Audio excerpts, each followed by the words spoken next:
스펄전 설교 묵상. 오늘 말씀은 1855년 8월 26일 주일 아침 설교 말씀으로 제목은 율법과 은혜이며 본문은 로마서 5장 20절 말씀입니다. 율법이 들어온 것은 범죄를 더하게 하려 함이라. 그러나 죄가 더한 곳에 은혜가 더욱 넘쳤나니. 많은 사람이 율법을 복음 대신 두거나 복음을 율법으로 보거나 혹은 율법과 복음을 혼합하여 구원을 얻을 수 있다고 가르치지만 이들은 진리를 오해하는 것입니다. 저는 오늘 성령의 거룩한 도움을 받아 먼저 율법의 목적이 무엇이며 그 다음 복음의 끝이 무엇인지 보여드리고자 합니다. 저는 이 본문을 두 가지 측면에서 살펴보겠습니다. 첫째는 세상 전체와 세상에 들어온 율법에 관해서, 둘째는 확신을 가진 죄인의 마음과 양심에 들어온 율법에 관해서입니다. 1. 첫째로 우리는 이 본문을 세상에 관한 것으로 다루겠습니다. 하나님께서 율법을 세상에 보내신 목적은 범죄를 더하게 하려 함이었습니다. 율법이 오기 훨씬 전부터 세상에는 죄가 있었지만 하나님은 그 범죄가 범죄처럼 보이게 하시려고, 그리고 율법 없이는 있을 수 없었던 것보다 훨씬 더 힘이 넘치게 하시려고 율법을 주셨습니다.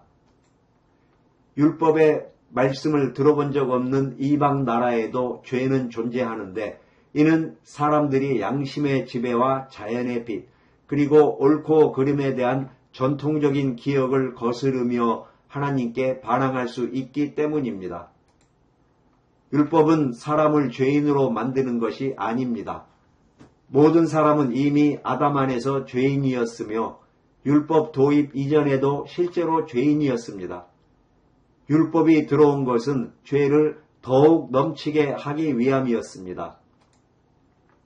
어떤 사람들은 율법이 죄를 더하게 한다니 하나님께서 지혜롭지 못한 일을 하신 것처럼 생각할 수 있지만 하나님의 어리석음이 사람보다 지혜롭다는 것을 아셔야 합니다. 자연인들은 의무를 엄격하게 수행하면 은혜를 얻으리라 꿈꾸지만 하나님께서는 율법을 너무나 높게 선포하여 그들이 율법에 도달하려는 희망을 포기하게 만들겠다고 말씀하십니다. 하나님께서는 그들이 도저히 순종할 수 없을 만큼 요구가 가혹하고 비난이 가차없는 율법을 보내셔서 그들이 절망에 빠지게 하고 마침내 예수 그리스도를 통한 그분의 자비를 받아들이도록 이끄십니다. 마치 제가 항해를 시작하려는 젊은이들이 큰 폭풍우를 만나 난파할 것을 알고 미리 강 입구에서 폭풍우를 보내어 그들을 해안으로 표류하게 함으로써 구원하는 것과 같습니다. 율법은 사람을 구원하러 온 적이 없습니다. 율법은 행위로는 구원이 불가능하다는 증거를 완성하여 하나님의 택하신 백성을 복음의 완성된 구원에 전적으로 의지하도록 몰고 가기 위함이었습니다. 이처럼 율법은 우리가 행위의 산을 넘는 것이 불가능하다는 것을 온 세상이 깨닫도록 또 다른 산을 덧붙이는 것과 같습니다. 그 산이 너무 높기에 우리는 예수 그리스도의 자비의 통로로 향하게 됩니다. 이제 기쁨이 넘치는 부분으로 돌아가서 은혜의 풍성함에 대해 말씀드리겠습니다. 죄의 파괴에도 불구하고 은혜가 더욱 넘쳤나니 라는 확신은 우리 마음을 기쁘게 합니다. 죄의 전리품이 많을지라도 은혜의 전리품은 죄의 전리품보다 훨씬 더 많을 것입니다. 또한 세상은 전적으로 죄에 내맡겨진 적이 없었지만 은혜는 온 세상을 뒤덮는 때가 올 것이므로 은혜가 훨씬 더 넘칩니다. 아담 안에서 우리가 잃어버린 것, 즉 에덴 동산과 자연적인 생명은 그리스도의 은혜를 통해 얻은 것, 즉 하늘의 초소와 영생과 신성한 의에 비할 수 없이 능가합니다. 오 예수님, 주의 은혜는 우리의 죄가 낭비한 것보다 더 넓은 유업을 우리에게 얻게 하셨으니 은혜가 정말로 훨씬 더 넘칩니다. 둘째로 우리는 율법이 마음에 들어가는 부분에 대해 다루겠습니다. 우리가 내부적인 문제, 즉 마음에 대해 다룰 때는 조심해야 합니다. 율법이 사람의 마음에 들어온 것은 죄가 넘치게 하려 함이었지만 죄가 더한 곳에 은혜가 더욱 넘쳤습니다. 존 버년의 비유처럼 율법은 청소되지 않은 먼지 가득한 방, 즉 인간의 마음을 쓸어내는 사람과 같습니다. 이 먼지는 원죄의 내면의 부패입니다.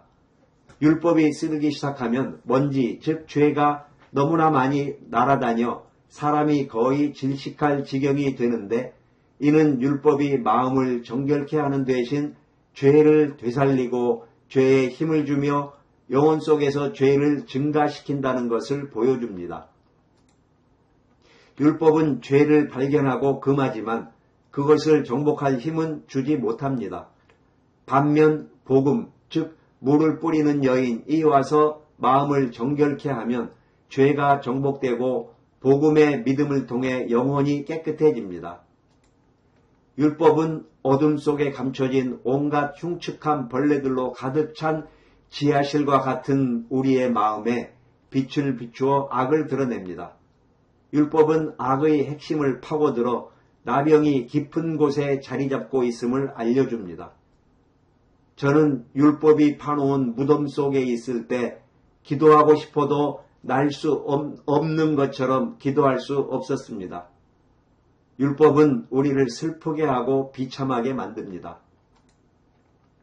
우리는 이미 정죄받았음이라는 천둥 같은 선고를 듣고 죄와 허물 가운데 죽었음을 깨닫게 되며 닥쳐올 진노라는 끔찍한 경고를 듣습니다. 죄인은 자신이 썩은 시체처럼 버려졌다고 생각하며 지옥에 떨어질 것을 예상합니다. 바로 이때가 자비의 순간이며 우리는 정죄하는 율법에서 넘치는 은혜로 주제를 전환합니다. 오 무거운 짐을 지고 정죄받은 죄인들이여, 제 주님의 이름으로 저는 초월적으로 넘치는 은혜를 선포합니다. 당신의 죄가 비록 많고 별이나 모래, 이슬방울보다 많을지라도 한 번의 용서 행위가 모든 것을 취소할 수 있습니다. 당신의 죄가 산과 같을지라도 바다 가운데로 던져질 것이며 그리스도의 정결케 하는 피로 당신의 검은 때가 씻겨 나갈 것입니다. 당신이 율법으로 정죄받는 죄인이라면 그것 자체가 당신이 자비의 그르심을 보여주는 표징임을 저는 압니다. 은혜는 죄보다 더 뛰어납니다. 죄의 근원이 우리 마음에 있지만 은혜는 그 기원을 왕 중의 왕이신 하나님께 두고 있기 때문입니다. 우리가 세상에서 가장 비열한 죄인이라 할지라도 하나님께서 오늘 우리를 용서하시면 우리는 그분의 자녀가 되고 그분을 영원한 아버지로 삼게 됩니다. 우리는 비참한 죄인이지만 자비는 우리를 그분의 가족으로 입양하십니다.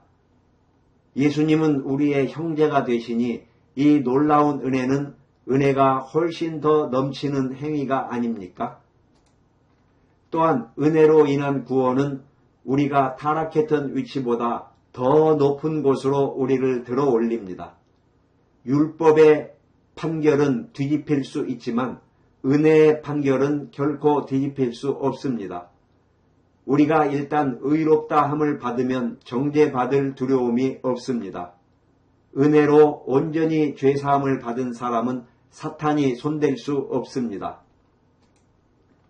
구원의 상태는 불변하며 영광과 끊을 수 없이 연결되어 있습니다. 어떤 피조물도 우리를 그리스도 예수 우리 주 안에 있는 하나님의 사랑에서 끊을 수 없습니다. 우리의 죄는 일단 지워지면 다시는 우리에게 청구되지 않을 것입니다. 빚은 한 번 갚으면 두 번 요구될 수 없습니다. 마지막으로 죄가 우리를 병들고 슬프고 비참하게 만들지만 은혜는 우리를 훨씬 더 기쁘고 자유롭게 만듭니다.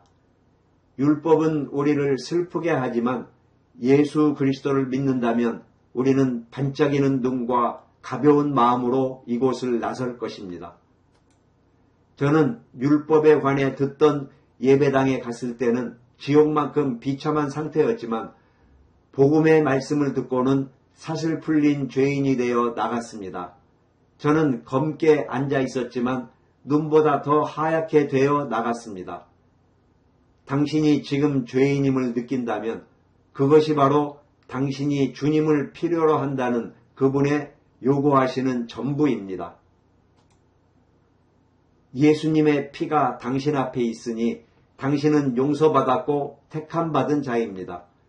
율법은 단지 그리스도께로 인도하는 몽학 선생일 뿐입니다. 어떠한 행위나 합당함도 필요하지 않습니다. 다 이루었다고 말씀하신 그분 안에서 우리는 완전합니다.